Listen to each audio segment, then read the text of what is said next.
Assalamu alaikum wa rahmatullahi ta'ala wa barakatuh. How's everybody doing? Alhamdulillah. So, inshallah, we're going to begin the second half. Just as a reminder, we did the first half of Surah An-Nas. We talked about its connection with Surah Fatiha, its connection with Surah Falaq. We talked about the ayat of Rabbin Nas, Malikin Nas, Ilahin Nas, and why that progression and all the different things that are implied because of it. What's important to remember is that the surah is made up of 6 ayat. First 3 are musta'ad bihi, the thing that you take refuge in, which is taking refuge in Allah. The second 3 are musta'ad minhu, the who you take refuge from, and that is shaitan and the people that work for shaitan giving their different whispers. So, that being the case, let's jump right in, inshallah. So, after we sang put A'udhu Birabbin Nas, Malikin Nas, Ilahin Nas, we say Min Sharril Waswas al-Khannas. What does the word min mean? Anybody can help me out? Min. From. There you go. MashaAllah, tabarakallah. Min is from. So you take refuge in Allah, the Lord of mankind, the King, Malik al-Nas, the King of mankind, and the Ilah, the deity, the object of worship, the thing that you are obsessed with, the thing that you love of mankind. And then you say from who? From Min Sharril Waswas al-Khannas. From the evil of, shar means evil. Min shar, from the evil of al-waswas. Does anybody know what al-waswas means? The whisperer. Does anybody know what al-khannas means? Khanasa. What does it mean to do khanasa, the verb? It means to retreat, to run away. Okay? What's interesting is that if you wanted to make this in the active form, in Arabic it's called ism fa'il, it would be al-muwaswis al-khanis. But Allah used terminology that is very much emphasized. It's called ism mubalagha. It's the exaggerated form. And that's why Allah says, instead of muwaswis, Allah says al-waswas. That means He whispers constantly, again and again and again. Also, there's different words in Arabic for to whisper, like hamasa, that means to whisper. But Allah used the word that has repetition in it, waswasa. It has the word was twice, right? Or the letters was twice, was. And what's interesting is that in Arabic, when you have a repetition, it implies continuity, or something that keeps happening, like zalzala. We all know Surah Zilzal, right? Surah 99 of the Quran. Surah Zilzal is talking about when the earth is going to start shaking, and it won't stop shaking. And that's why it has that pattern of zalzala, right? It doubles. So there's many different words like this in Arabic. And so one implication here is that the verb waswasa is to show how much he does it. The ism mubalagha, you saying waswas, is also to double emphasize just how persistent he is at his whispering. And the big takeaway here is what? That he does not let up. That it will not stop for your whole life. That the whispers of shaitan will be continuing always. And khannas is also an ism fa'al, which is an exaggerated form, which means that he is constantly whispering, constantly retreating. Constantly whispering, constantly retreating, and he never lets up. So already we're starting to learn about the way he operates. That's what's interesting about these 3 ayat, is that verse number 4 tells us what his job is and how he operates. Verse number 5 is what he works on, the chests, right, which we're going to get to in a moment. And verse number 6 is who he works through. And that is min al-jinnati wan-nas. And we're going to get to that. But there is this progression. So you get the full picture of shaitan and how he operates, what he works on, and who he works through. Here's a question, a little riddle, or perhaps like a trivia question for everybody. We could have simply said, I take refuge in Allah from al-waswas al-khannas, min al-waswas al-khannas, from basically shaitan. Why does Allah specify from the evil of the retreating whisperer? Why not just say, I take refuge in Allah from the retreating whisperer, as in shaitan? Why specify and say, from the evil of shaitan? Isn't it obvious that shaitan is going to always whisper evil? Isn't that his modus operandi? Isn't that his job? Isn't that his style? That he always whispers evil? So why specify the word shar? Does anybody know the answer? I looked at this for years and I didn't understand why. Is this a superfluous word? Is this extra? Why did Allah SWT mention min sharril waswas al-khannas? And so anyway, alhamdulillah, I came across a certain tafsir that explained it and said that it's very important that the believer only occupy his mind with the waswas, the whispers, that will actually have a negative effect, that will actually have an evil consequence, that will actually have shar. What do I mean by this? That shaitan might whisper to you a million different things, but you don't have to pay attention to each one. Some things are terrible suggestions that you'll forget about in a moment. You don't have to worry about them. You don't have to make dua for them. You don't have to pay much attention to them. And if you translate that also to the dunya, you'll find that there are people in life, some people in life, that will put up blogs, that will make different videos on YouTube, that will make up different websites, and that will attack Islam. And these things will have different waswas. They will have different whispers against Islam. Does the Muslim have to pay attention to every single evil thing that's on the internet? Is it really worth your time? I remember seeing a joke a long time ago. It said, somebody was saying, "Why are you staying up all night? Just go to bed already." They said, No, I can't. Somebody said something wrong on the internet. You see them just focused and typing away so viciously. And that's the joke, that are you kidding me? Are you going to try to refute every wrong thing on the internet? Of course not. What deserves your attention for your dua, what deserves your attention for refutation, what deserves your attention for perhaps research so that you can write against it, this is when these waswas have an evil consequence. But if they don't, if they're just nonsense noise, then you shouldn't focus on it. So that's the benefit of this extra word that looks like it's extra, but it's not extra. The reason it's there is to emphasize that, yes, pay attention to that which actually has an evil consequence. So it's very powerful, the fact that Allah said, min sharril waswasil khannas. Now, what's also interesting is that waswasa is a type of whispering that is done very, very subtle. In the sense that it's like a suggestion when you're not even paying attention and you're not even sure who it's coming to you from. You just get an idea in your head and when you're not really focused, and then these ideas come to your head and you're not even paying attention. Where are these ideas coming from? Who's this suggestion coming from? That's waswasa. It's a very subtle type of whispering. And it only happens when you are in a state of ghafla, when you are in a state of heedlessness, when you're not really focused, when you're not paying attention. Because Allah subhanahu wa ta'ala always wants to make sure that His slaves are focused and paying attention. I know why I woke up this morning. I know what my goals are. I know what I want to do.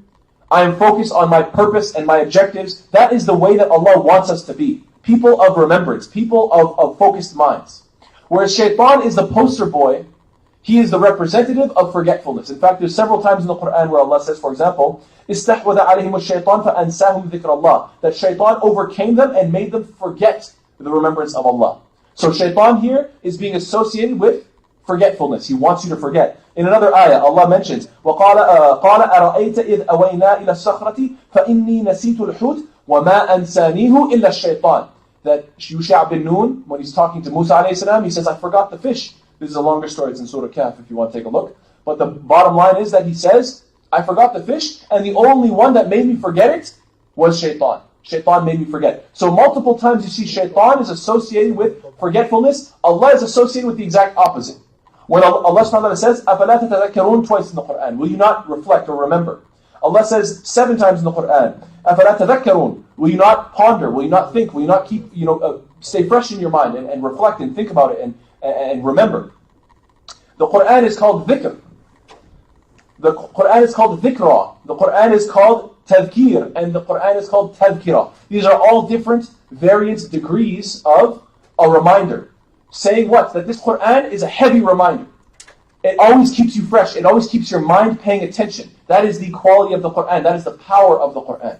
So I want you all to keep this dichotomy in your mind. The difference between shaitan, who wants you to be forgetful, not paying attention in life, not knowing your goals. Allah subhanahu wa ta'ala keeping you focused and remembering your goals and staying vigilant. The word khannas, what does he retreat? Why does he retreat? Can anybody tell me what is the reason that shaitan retreats? He's called Khannas, the one who's constantly retreating. Why does he retreat? Can anybody tell me? Yeah. Remember Allah. That's number one. Number one, when you remember Allah subhanahu wa ta'ala. The moment you remember Allah, shaitan is out of there. He gets out of there. The moment you say, A'udhu billahi minash shaitanir rajim, he's gone. That's why you say it every time before you read the Quran. Why? So that you don't have wrong ideas. So you don't have evil whispers when you start reading the Quran. You want to make sure that shaitan doesn't influence your understanding of Allah's word. That it's just Allah speaking to you directly and not shaitan's voice there at the same time also speaking to you. You don't want two voices. When you read the Quran, you want Allah to talk to you, not Allah and shaitan at the same time. So you start by saying, A'udhu billahi minash shaitanir rajim. Shaitan does khanasa, khannas, he runs away. There's a second understanding. When does shaitan run away from you? When the evil consequences of what you've just done start to take effect. So for example, shaitan starts to tell you, why don't you, let's say, rob something. And you start to steal something. And then you see those sirens, or you see the flashing lights. Right? The moment that you realize, oh no, consequences, I'm in trouble, then you're like, where are you now? You know, the person that said this is a good idea, the shaitan that said this is, you're going to benefit from this, it's going to help you. Where are the suggestions now? Can you help me now? Shaitans, I'm out of here. And there's several examples of this in the Quran. Allah says, كَمَثَلِ الشَّيْطَانِ إِذْ قَالَ لِلْإِنسَانِ اكْفُرْ فَلَمَّا كَفَرَ قَالَ إِنِّي بَرِيءٌ مِّنْكَ إِنِّي أَخَافُ اللَّهَ رَبَّ الْعَالَمِينَ. Allah says in Surah 59, which is Surah Hashr, verse 16, that the hypocrites, they're like, the example of the hypocrites, they're like shaitan. When he tells man to disbelieve, ikfur, he tells him, disbelieve, ukfur. فَلَمَّا كَفَرَ, then when he disbelieves, قَالَ إِنِّي بَرِيءٌ مِّنْكَ, I have nothing to do with you, I'm free from you. The moment that you actually listen to him and disbelieve, he says, إِنِّي بَرِيءٌ مِّنْكَ, I have nothing to do with you, I'm completely free from you. إِنِّي أَخَافُ اللَّهِ, indeed I fear Allah, رَبَّ الْعَالَمِينَ, the Lord of the worlds. SubhanAllah, look how much he switches it on you. No, I have nothing to do with that. I fear Allah. So he completely abandons you. Similarly, on the day of Badr, Allah subhanahu wa ta'ala mentions in Surah 8, which is Surah Anfal. Allah mentions, وَإِذْ زَيَّنَ لَهُمُ الشَّيْطَانُ أَعْمَالَهُم وَقَالَ لَا غَالِبَ لَكُمُ الْيَوْمِ, that shaitan made their deeds look pleasing to them. Shaitan told the disbelievers, yes, you can beat the Muslims, you can finish them all off, kill all the Muslims, you're going to do great. He made their deeds look beautiful to them. And nobody can beat you. لَا غَالِبَ لَكُمُ الْيَوْمِ, nobody's going to beat you today. Then what does he say? لَا غَالِبَ لَكُمُ الْيَوْمِ مِنَ النَّاسِ, that وَإِنِّي جَارٌ لَكُمْ, I'm going to be your protector. Don't worry, I got your back. فَلَمَّا تَرَاءَتِ الْفِئَتَانِ نَكَصَ عَلَىٰ عَقِبَيْهِ وَقَالَ إِنِّي بَرِيءٌ مِّنكُمْ إِنِّي أَرَىٰ مَا لَا تَرَوْنَ. Then the moment that the two parties, they saw each other, the moment that the two parties, the Muslims and the disbelievers, they saw each other, then نَكَصَ عَلَىٰ عَقِبَيْهِ, he turned on his heels and he said, إِنِّي بَرِيءٌ مِّنكَ, I have nothing to do with you, I see what you don't see. What was he referring to? What did he see that they could not see? Angels. He saw the angels coming down. And he knew, Shaitan knew that this is going to be a slaughter. And I don't want to fight with the angels. So he got out of there. So he left. He turned on his heels and he ran away. إِنِّي أَخَافُ اللَّهَ رَبَّ الْعَالَمِينَ. Indeed, I fear Allah. إِنِّي أَخَافُ اللَّهَ وَاللَّهُ شَدِيدُ الْعِقَابِ. I fear Allah, and Allah is shadid. He is severe in his punishment. This is Shaitan's words. He's like, I'm out of here. I have nothing to do with this. I see the angels. I see what you don't see. I'm out of here. So this is the nature of Shaitan. He whispers to you, and Allah mentions in a few places in the Quran, وَكَانَ الشَّيْطَانُ لِلْإِنسَانِ خَذُولًا. Shaitan is ever to man a deserter. He's always going to desert you. Allah also mentions, وَمَا يَعِدُهُمُ الشَّيْطَانُ إِلَّا غُرُورًا. That Shaitan does not promise anybody except a delusion. He's only going to promise you deception, and he's only going to desert you after that. This is the nature of Shaitan. The word Shaitan itself comes from a few root potentials. One is shatana, which means ba'uda, which means to be far away. Another one is shata, which means halaka, which means to be destroyed. And another one is shayyata, which means dakhana or ihtaraqa, which means to be burnt or to smoke. And so the idea is that Shaitan is somebody who is ar-rajim, he's accursed. You want to get him ba'uda, you want to get him far away. He is also someone that is destroyed because he's eventually going to go to the fire and be punished for all of his bad deeds. And finally, he is somebody who is burning because he's burning with jealousy for Adam a.s. and all the children of Adam a.s. So all three of these roots, they come together to paint a very good picture of who Shaitan is and why he has the name Shaitan. Here's a very interesting point. We learn the power of repetition. In these words, min sharr al-waswas al-khannas, there's so much emphasis on repetition here, that he does it over and over and over again. What should we as believers learn from this? That we need to be people who are repetitive in our nature. What do I mean by that? Not obviously to the point of boredom or just doing the same thing over and over again. But if you study people who are successful people have the ability to be repetitive.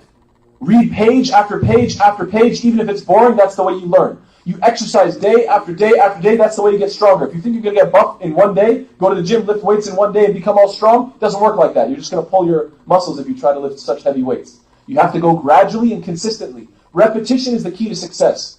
Shaitan keeps whispering to you to have an effect on you. We have to learn from this and say, you know what, if I want to call people to Islam, I don't call them to ask them once. And then, hey, I called them to Islam one time and that's enough. No, it's not enough.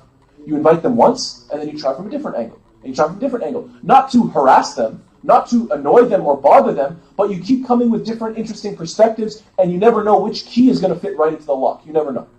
So we have to learn a little bit of persistence ourselves. If shaitan can be persistent, why should we not be persistent? Is everybody following this? I remember once coming across some really interesting information about the best tips about parenting. They said the most successful way to raise a small child is to teach them to do repetitive jobs at a young age. Whether it be folding clothes over and over and over again, whether it be washing dishes, something repetitive, monotonous, whether it be shoveling the snow. You guys don't shovel the snow. This is the desert. What am I talking about? I'm from Canada, so I know about shoveling snow. Anyway, you guys don't know about shoveling snow, but it's a thing. There's a stuff called snow. It's crazy. Anyway. Anyway, or raking the leaves, or whatever. Anyway, the bottom line is what? Teach children to do repetitive things. Why? Because when they get older, they will learn to be persistent. I mean, right now, the World Cup is going on. And people will get so excited when they see somebody shoot the ball right into the top corner, right? How many times do you think he shot that ball in order to get that kick just right? How many times? 1,000,000 times probably he shot that ball, and only then did he become a professional. That's the nature of becoming a professional. You have to be persistent. So we should learn a lesson from shaitan and not be outdone by shaitan. By the way, here's a quick quiz as well.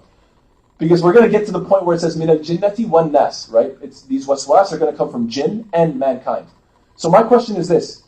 Let's leave jinn aside for a second. Let's leave the whispers in your own mind. Let's leave that aside for a second. In terms of human beings that have a negative, evil message that is repeated over and over and over again in a waswasa, in a sweet, in a soothing way, what is the best example of that in our modern day? I'll repeat the question. Pay attention. Try to get to this.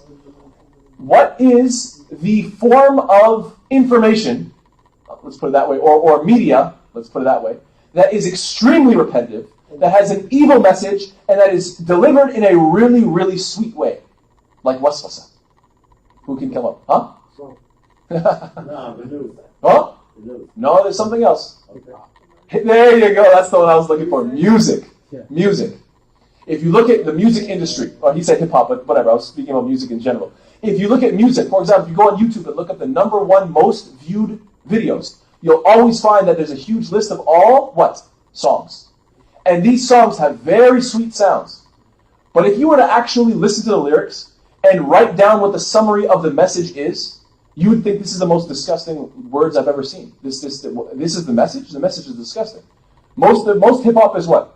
I'm dangerous, I'll kill you, I do drugs, I abuse women, what else? If you summarize the content, if you were to summarize the actual message, it's dog-like behavior. A dog wants to fight every male and sleep with every female, right? That's sort of the dog mentality, right? It's very animalistic.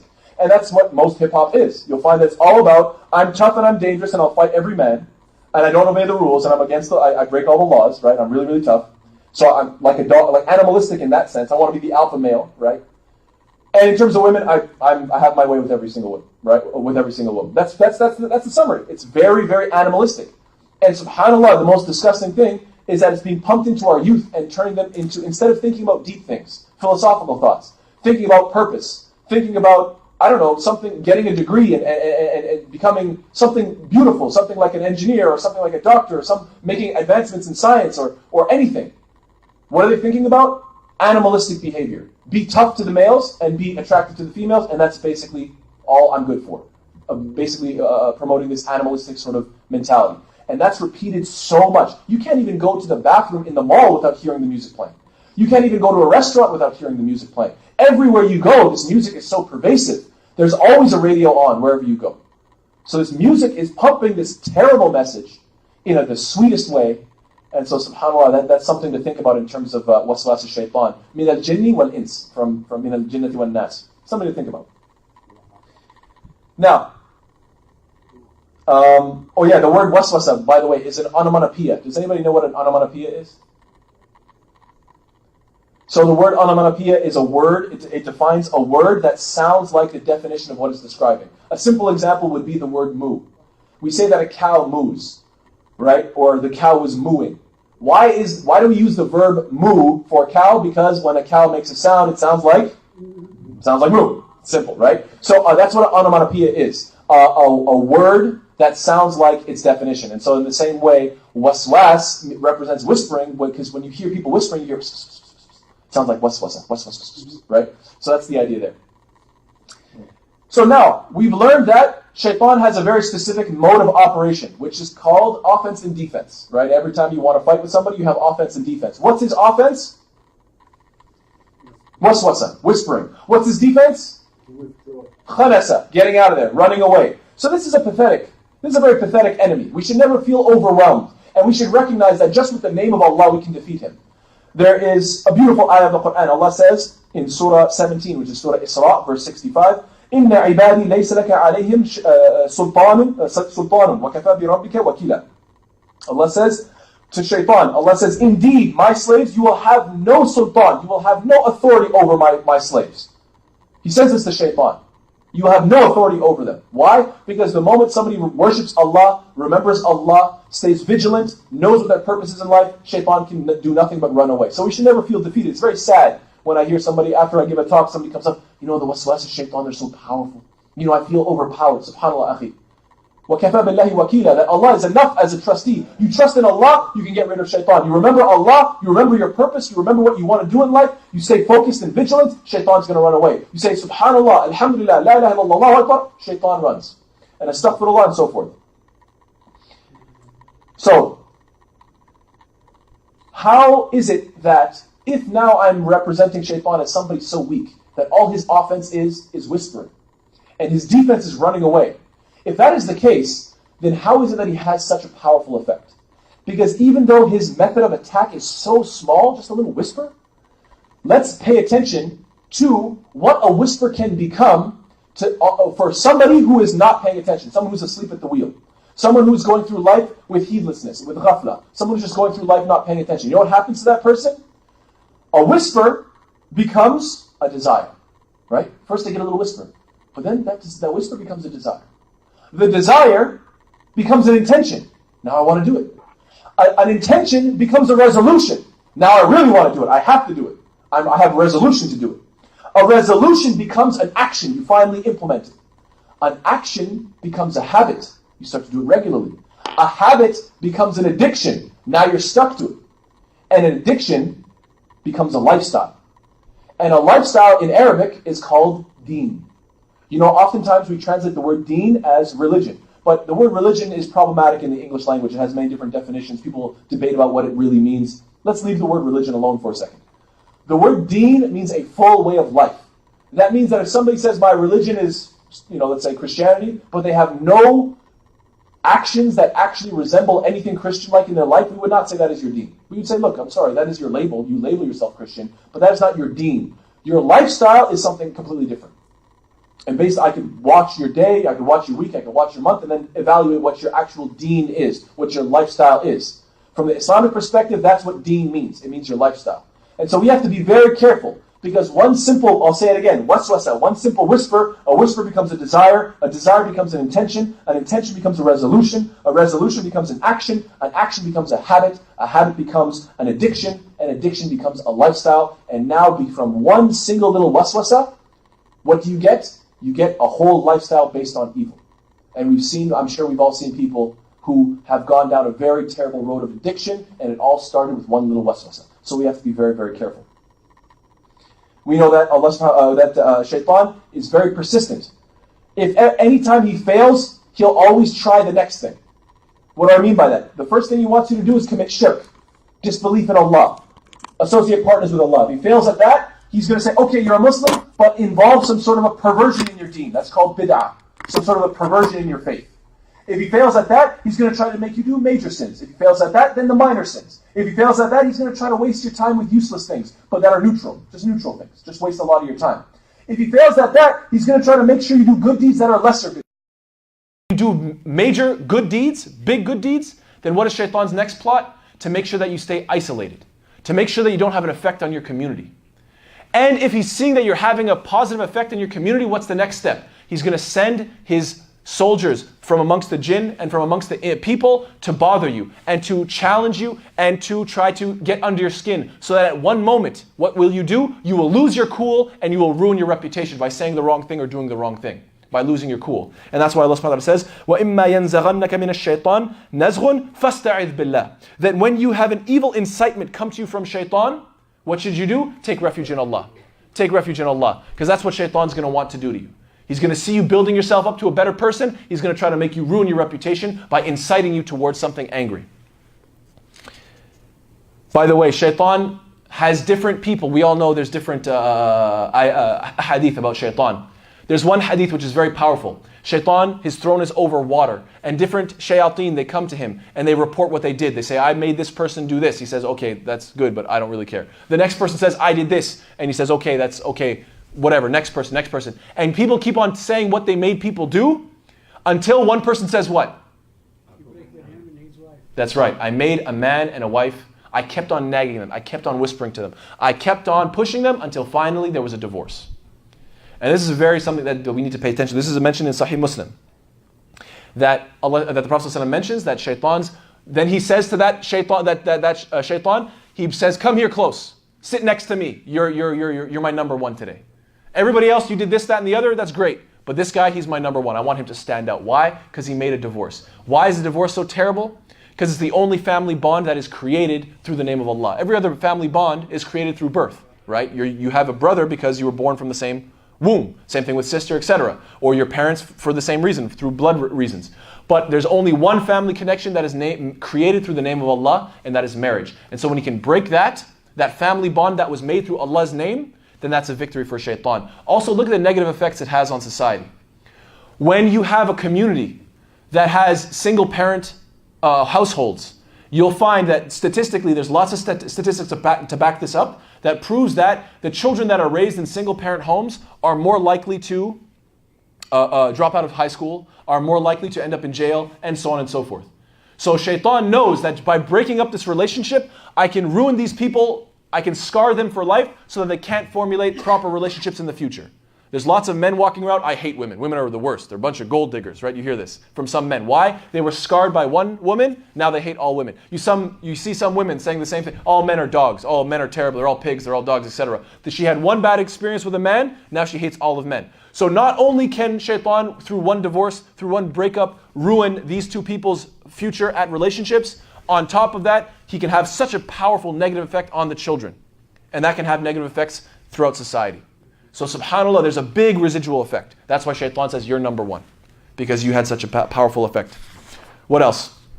So that's min sharril waswasil khannas. Alladhi yuwaswisu fi sudur an-nas. The one who, alladhi means the one who, yuwaswisu, he whispers. It's in the mudari', which is the present tense. Why is it present tense? Because the present tense means it's constant. It means he's never going to stop. Alladhi yuwaswisu fi sudur an-nas. He whispers into the chests. Why does Allah say sudur? Chest instead of qulub. Allah could have said, Alladhi yuwaswisu fi qulub an-nas. Allah could have said the one who whispers into the hearts of men. Why did Allah say the chests of men? Can anybody come up with a reason? Because the heart, Allah kept it protected for you. You can only let into it what you want. Imagine it like a castle. The castle has nice tall walls. Nobody can get inside the castle except when you open the door for them. Shaitan comes right to the edge of the castle.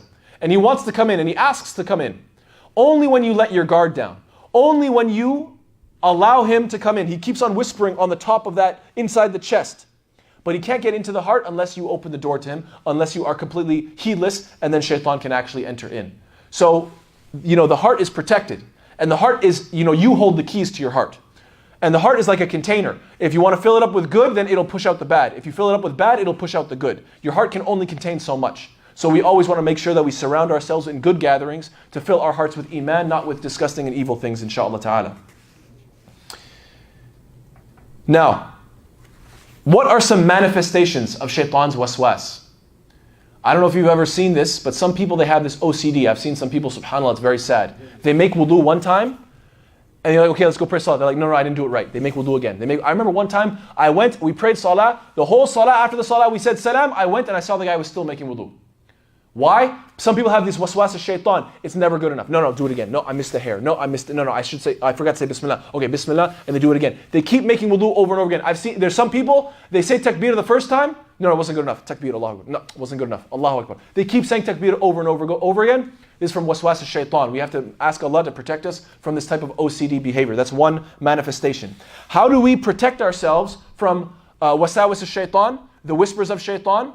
There's different narrations. One time the Prophet ﷺ was walking with his wife. It was a late night. He was walking with one of his wives, and some Sahaba ran by. And he said, wait, hold on. And the Sahaba stopped. He said, come here. They came. He said, this is my wife, by the way. This is my wife, Safiya. They said, Ya Rasulullah, we would never assume you were walking with some woman, some strange woman. And then the Prophet ﷺ said something very powerful. He said, Inna shaitan yajri min al-insan majra dam. That shaitan flows through human beings like the flowing of blood. So what is the Prophet ﷺ saying? That you say that you wouldn't assume anything of me, right? But you never know. Shaitan could say, hey, I wonder who he was with. I didn't get to see. He was walking with some woman. And then they go and they tell that to their friends. Yeah, last night I saw the Prophet ﷺ. He was walking around. There was a woman. Who was it? I don't know. I didn't see who it was. Really? You don't know who it was? I wonder who that was. You see? This is the way waswas begin. So you have to try to protect yourself. You have to do whatever you can to make sure that you don't leave room. So when you, like for example, when you make a joke, sometimes people might get offended at that joke. Try to be careful. Try to make sure that when you make a joke, you don't say it in a way that the person could say, oh, he was making fun of me. Oh, they were saying that to put me down. Try to make sure that when you make a joke or that when you make a statement, you're never putting somebody down. You're very careful with your words. You're very careful with your actions, because know that shaitan is always trying to put in little waswas in our hearts. There's another hadith. إِذَا كَانُوا ثَلَاثَةٌ فَلَا يَتَنَاجَى إِثْنَانِ دُونَ الثَّالِثِ. The Prophet ﷺ says in Sahih Bukhari, when there are three people together, then don't let two of them speak privately while the third one is just sitting there. This is a very important principle to uphold. Sometimes I've seen this, and I've even done this myself, unfortunately. Sometimes I know a certain language, and so I'm sitting with two other people, and then I'm like, oh, you know that language? So I start speaking to that person in that language. And then there's the third person, he's left out of the conversation. The Prophet ﷺ is saying, don't do that. And that's a mistake on my behalf, and I think many of us do things like this. We start talking to one person privately, and nobody else can hear the conversation. And then what happens? Shaitan starts to say, oh, they're talking about you. They're making fun of you. They're joking about you. And then when they see those two people laughing, oh, they're laughing at you. And so shaitan keeps on inserting these waswas. We should be careful. If you're sitting at a gathering, include everybody in the conversation. Right? That's the way you avoid the waswas of shaitan. What does shaitan whisper?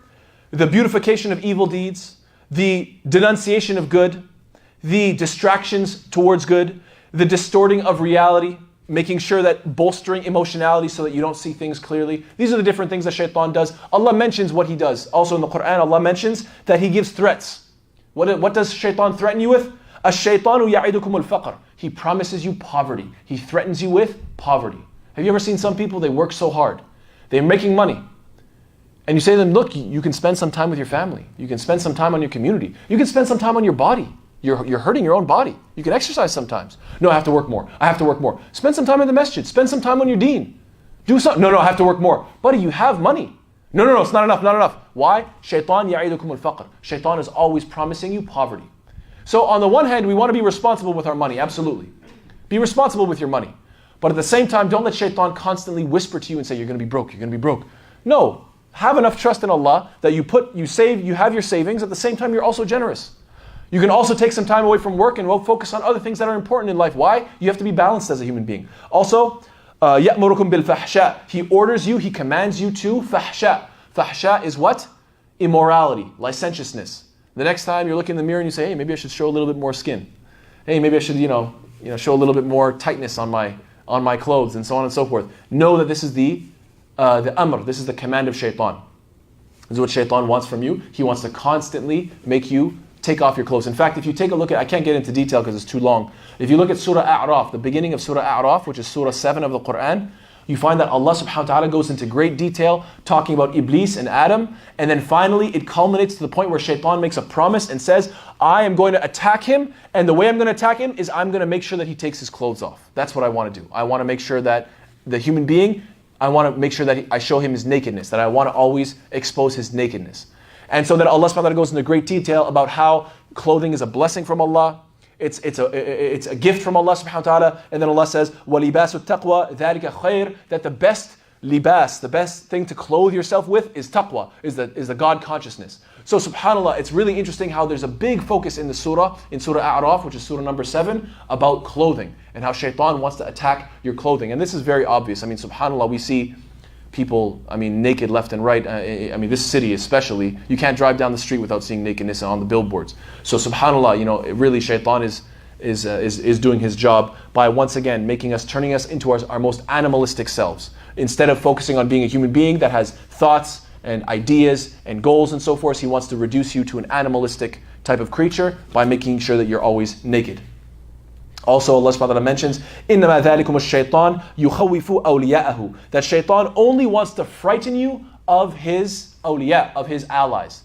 So next time you think, oh no, the government's coming after me. Oh no, the disbelievers are going to get us. Oh no, they're going to attack me. They're going to this and that. Just remember that you have Allah on your side. At the end of the day, don't let yourself be scared by shaitan that the disbelievers are going to gang up and they're going to come get us. So what if they do? Life is a test anyway. Nobody stays on earth. We all got to go sometime anyhow. So whatever, let them do whatever they're going to do. The whole world can gather against you. If shaitan doesn't allow them to, they're never going to touch you. If Allah subhanahu wa ta'ala doesn't want them to harm a single hair on your head, they'll never be able to do so. And on the other hand, if the whole world wants to protect you, but Allah subhanahu wa ta'ala wants to get you with a sickness, with an accident, with anything, doesn't matter what they're going to do with you. They could try to protect you and give you all the money and all the protection and everything. If Allah wants to get you, Allah subhanahu wa ta'ala is going to take you out anyhow. So at the end of the day, don't fear anybody but Allah subhanahu wa ta'ala. Allah mentions in the Quran that shaitan says, ثُمَّ لَآتِيَنَّهُمْ مِنْ بَيْنِ أَيْدِيهِمْ وَمِنْ خَلْفِهِمْ وَعَنْ أَيْمَانِهِمْ وَعَنْ شَمَائِلِهِمْ. That shaitan says, I'm going to come to them from their front and from their back and from their right and from their left. I'm going to come to them from all sides. But Qatada radiallahu anhu, he does tafseer, he does interpretation of this ayah, and he says, notice that Allah didn't say that He came to you from the top. Why? Because only revelation comes from up top. So revelation comes from the top, but shaitan comes to you from the front. As in, look at what you have, or look at your future, worry about the future, right? What's in front of you is your future. What's behind you, your past, make you depressed. I made so many mistakes. I'm such a bad person. Allah's never going to forgive me. So he comes to you from the front by making you worried about the future, always making you worried. He comes to you from the back by making you have depression about your evil sins instead of knowing that Allah is forgiving. He comes to you from the left by tempting you towards evil. He comes to you from the right. How does he come to you from the right? Right is usually representative of good deeds. How does he come to you from the right? Anybody know? Arrogance, right? You're so good. MashaAllah, you always come and pray in the masjid. You're better than everybody else. You know more Quran than everybody. You're smarter than everybody. You're more righteous than everybody. Nobody's as good as you. That's how he comes to you from the right. So he comes to you from the left, tempting you to do evil. He comes to you from the right, trying to make you arrogant about your good deeds. This is how he comes from all sides, but he can't come from the top because that's where revelation comes from. Min al-jinnati wan-nas. Final portion, inshallah. From both man and from jinn and man.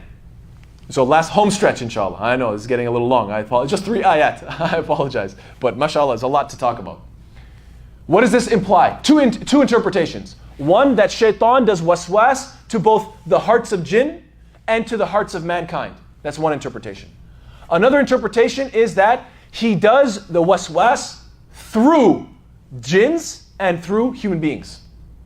And both meanings can be put together. What that means is what? Shaitan goes out and calls different jinn and calls different human beings. Those that accept him, those that respond to him, those that become his awliya and his allies, then he sends them out as minions to go do his dirty work. So now he has followers, and then through them, he also whispers to others as well.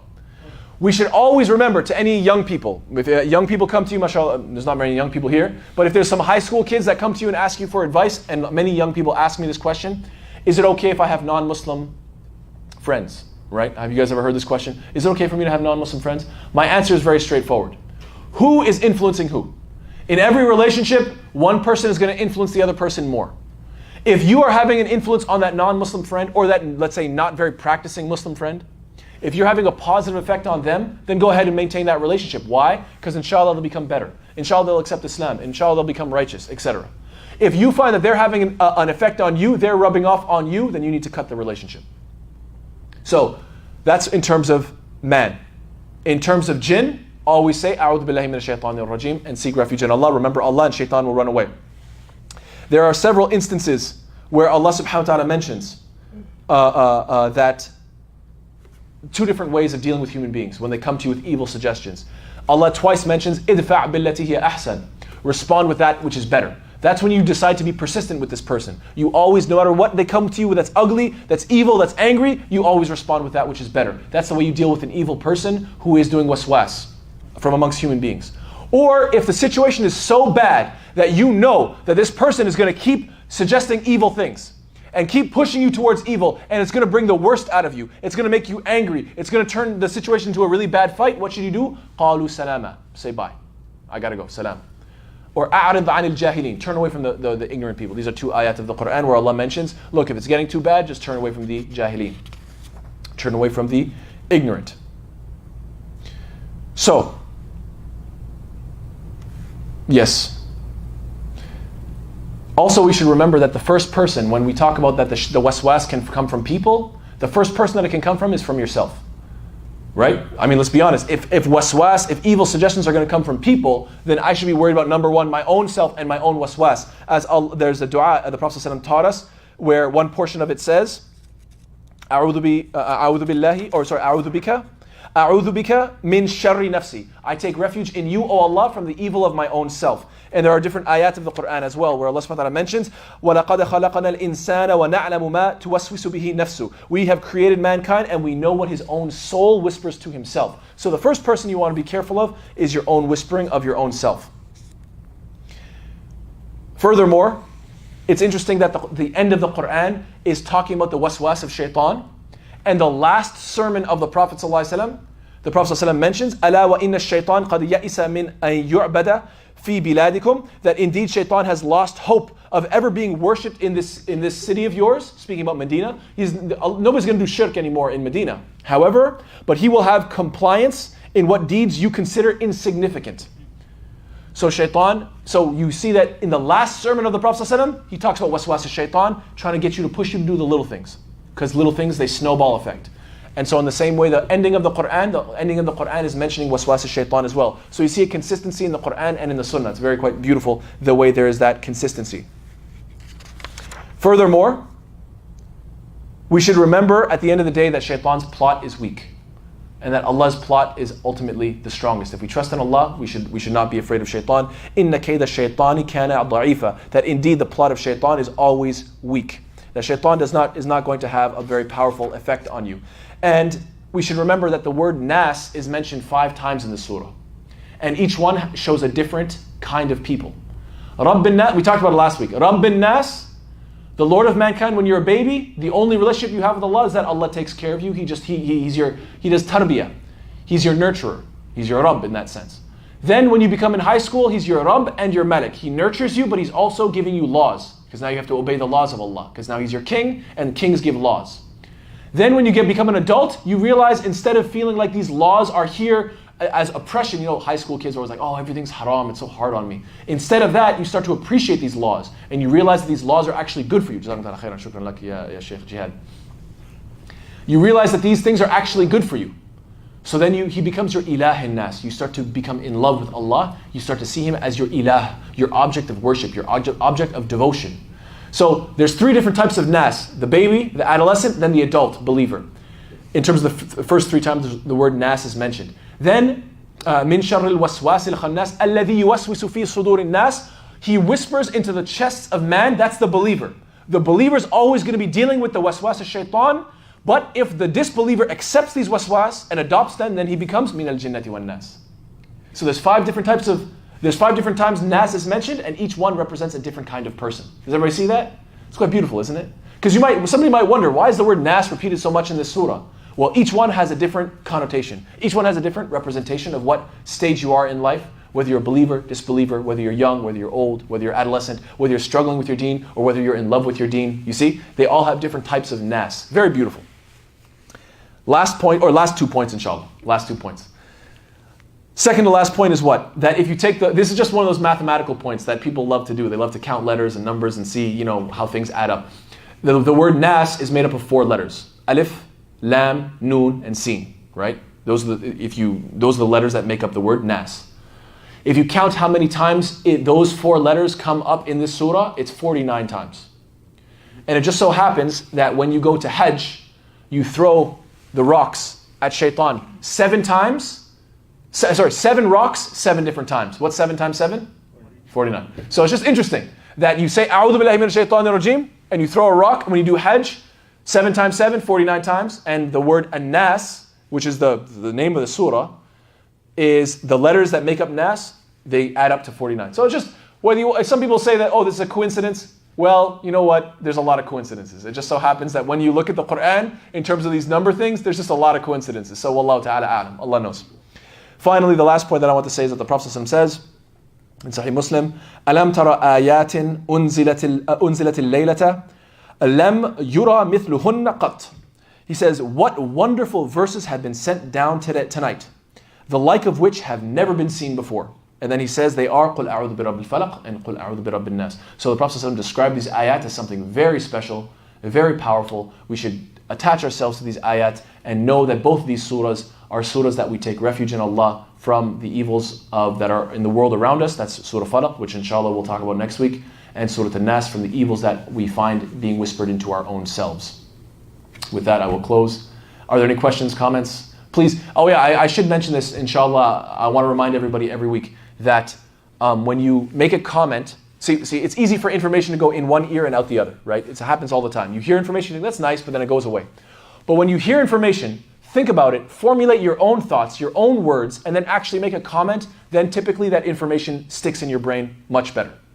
So I ask for questions and comments, hoping that you will have comments. Why? Because when you make comments, it shows that you're paying attention. It shows that you're not just hearing the information passively, but that you are absorbing it actively. You guys see the difference? So, any comments? Yes, Bismillah. That Nas, is that 49 in Arabic or is that English? Arabic. Alif, Lam, Noon, Sin. Those Arabic letters in the Arabic language when you look at the surah itself. I counted it myself. I had to make sure, I sat there and I was like, Alif, Lam, yeah, sorry. Repeat the question for the microphone. Repeat the Oh yeah, I have to repeat the question. The question was sorry, Jazakallah khair. The question was, in terms of the counting of the letters, is that in English or in Arabic? And the answer is Arabic. Okay, questions, comments? The benefit of having a question, or sisters as well, if you want to raise your hand, inshallah, all the eyes will stay this way, inshallah. No question? Yes, Bismillah. This way. Sorry, go ahead. Yeah. Yeah, so from Surah 114, which is the last Surah of the Quran, 114. And last week we did ayat 1, 2, and 3. This week we did 4, 5, and 6. We broke it down half and half. There's 6 ayat in total. 1, 2, 3 we did last week. 4, 5, 6 we did this week. Questions, comments? Okay, Imam, you gotta lead the way. I'm sure people have anecdotally something they've seen or witnessed of shaitan and his whispers or something, hadith, Quran, story, something. Nobody? Okay, khair, inshallah. We'll leave it at that. Inshallah, next week we'll be more active. I really hope that we can have a very, when you're listening, like I said, think about your own thoughts so that this is a small group. We can talk comfortably, inshallah ta'ala. And don't worry, the camera's only on me. No one's going to see you, inshallah. Yes. Oh, Bismillah. Yes, Sheikh Jihad. Tafadhal. Yes, go ahead. What you said about a person, especially I see 2 of them that I've been knowing for a while. Okay. And we get up, make Allahu Akbar. Yeah. And then go break to do wudu again. Yeah. And one of them must have did it one day at least 10 times. 10 times. So the comment was that subhanAllah, the uncle has seen one time somebody had this obsessive compulsive disorder so much that he broke his salah and went back to do wudu. He said perhaps 10 times.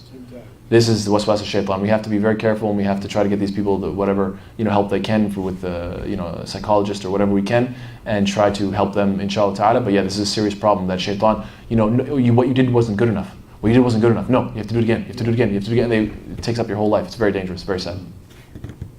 Yes, it's full.